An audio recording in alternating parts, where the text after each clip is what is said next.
The Lord be with you. And with your spirit. A reading from the Holy Gospel according to Luke. Glory to you, Lord. Each year, Jesus' parents went to Jerusalem for the feast of Passover. And when he was 12 years old, they went up according to festival custom. After they had completed its days, as they were returning, the boy Jesus remained behind in Jerusalem, but his parents did not know it. Thinking that he was in the caravan, they journeyed for a day and looked for him among their relatives and acquaintances. But not finding him, they returned to Jerusalem to look for him.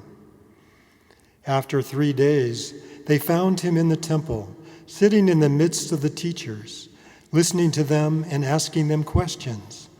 And all who heard him were astounded at his understanding and his answers. When his parents saw him, they were astonished. And his mother said to him, "Son, why have you done this to us? Your father and I have been looking for you with great anxiety." And he said to them, "Why were you looking for me? Did you not know that I must be in my Father's house?" But they did not understand what he said to them. He went down with them and came to Nazareth and was obedient to them. And his mother kept all these things in her heart. The Gospel of the Lord.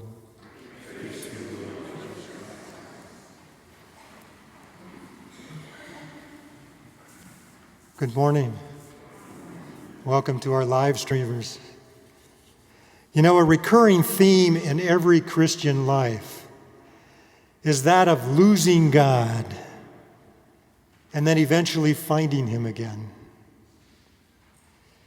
There are so many ways that we can lose track of God.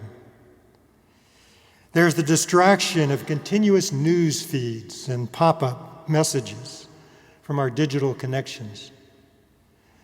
We're challenged almost daily by salacious headlines and appeals to our prurient curiosity. And there's the constant lure of the pleasures and entitlements that abound in the richest land in the most prosperous era of human history. And then there's the false security of going with the flow, of joining the crowd, of hanging out in the caravan, if you will. Life is so much simpler in the caravan, just following along with whatever opinion or narrative is popular. And we all succumb, get sucked in to some degree. But then one day, with a divine nudge, we look around and realize that we have lost God. Our quest for finding him again often begins by looking among the crowd we've been following. Surely these are good people, and he must be here somewhere. Then gradually, or sometimes suddenly, we realize God is not in the caravan. Our journey back to God invariably involves letting go, ignoring the distractions, turning away from the lures of pleasure, stepping out of the crowd, surrendering our ego, and acquiescing to the will of God. Mary is an exemplary model for us as the archetype of motherhood.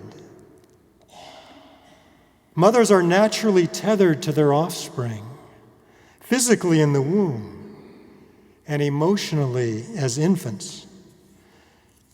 For at least the first 18 months of life, a baby is completely dependent upon a mother for survival.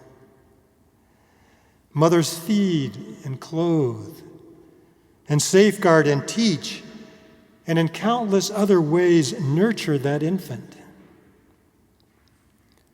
Under a mother's tender care, that infant flourishes and grows into childhood. A mother's unwavering love is part of God's design. Yet somewhere in the progression from child to adult, a mother is confronted with a harsh reality.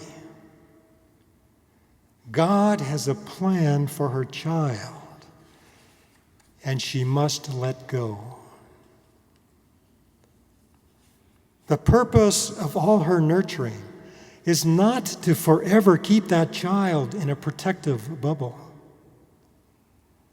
Rather, her role becomes preparing her children to function and serve in a brutal world. She's asked to sacrifice her child for God's plan. For the love of God always calls for sacrifice in our fallen world. Children are called to self-sacrifice, to let go of their selfish desires and become agents of God's love in redeeming the world. Mothers are called to sacrifice their beloved child to fulfill God's plan. Many a mother's heart is pierced by the evils that befall their children.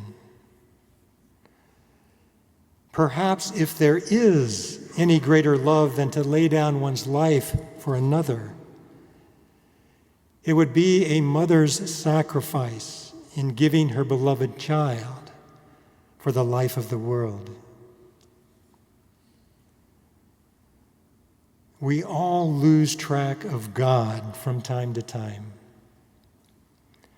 And we might be able to find him by retracing our steps and going back to the place where we last knew him.